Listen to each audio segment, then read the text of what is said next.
Hi guys, welcome back. We're not going to do anything new today, just one more angle of elevation problem because those are the tricky ones. It has a lot of steps. So I would hit pause and try to get started on this and see how far you get on your own. Okay, remember when you draw your pictures, don't put any numbers on your picture if it's a length or a variable that's changing.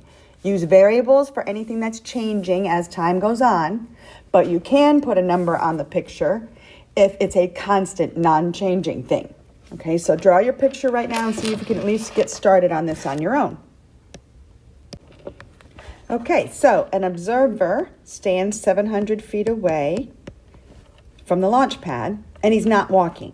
So that 700 I can put on the picture, okay, because he's constant, he's going to stay there. All right, the rocket is blasting off, so that's a variable. I'll mark it with a Y. It's going up. That's changing. And this angle is changing, the angle of elevation. Okay, so now we have to find a relationship for what we have in this picture. And this is tangent because you have the opposite side from the angle and the adjacent side to the angle. So we're going to use tangent, which often it is tangent. So I have tangent of the angle is equal to opposite over adjacent. Okay, now we need to get time involved in this problem, so we need to get these rates in there. So we'll do the derivative of both sides. Well, the derivative of tangent is secant squared. So the derivative of the left side is secant squared theta, d theta dt. On the right side, think of that as 1 over 700 y, just a regular old coefficient. The derivative of that would just be 1 over 700 dy dt. And it pretty much is going to always look like that in your first step. Okay, now that we have the rates in the problem and we have time in the problem, now we stop the clock and we reread the problem and fill in this moment in time. And we're going to fill it in the equation and on our picture. But you never want to do that until after you've done the derivative. Okay, so now I got to read again more carefully. The rocket blasts off at a velocity of 300 feet per second. And I called that y, so that would be dy dt is 300 feet per second. What else do we have? How fast is the angle changing? So d theta dt is the question. Okay, so let's see what I have. Oh, and the rocket right now is 2,400 feet off the ground. So this right here is 2,400. Now, I know I'm probably going to have to find this, but you might not have thought of that yet. So I'll pretend I'm you and I keep on going. All right, so d theta dt is the question. I'm not going to know that. Dy dt was given. That was 300.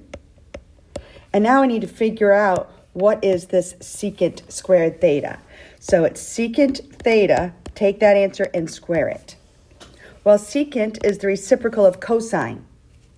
Cosine is adjacent over hypotenuse. So secant is just going to reverse that, hypotenuse over adjacent. So go back to your triangle. I'm going to have to find this hypotenuse right here. So do your Pythagorean theorem using 2,400 and 700, or just 7 and 24, knowing you're going to add 2 zeros at the end, or recognize a Pythagorean triple.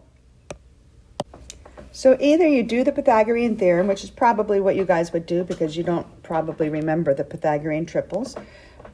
So you do your Pythagorean theorem and you get that C is 2,500. So your hypotenuse is 2,500. And now let's get back to the question at hand. We're trying to figure out secant. And secant, instead of being adjacent over hypotenuse, it's hypotenuse over adjacent. So we have hypotenuse and adjacent. So it's going to be 2,500 over 700. But I know I can simplify that, divide them both by 100. And you're going to get 25 over 7. That's my secant because that's hypotenuse over adjacent. Now I still have to square it. Squaring 25, I'd get 625. Squaring the 7, I get 49. And that's the missing number that we needed to put over here for secant squared.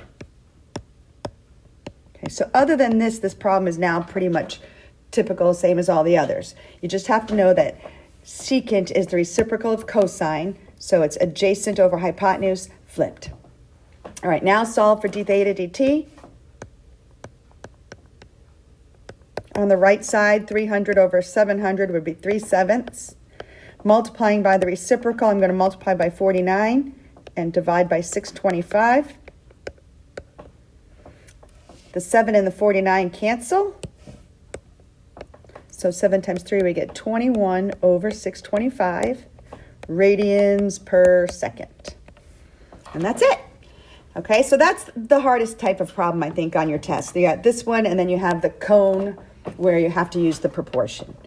All right, guys, good luck. Hope you're doing well.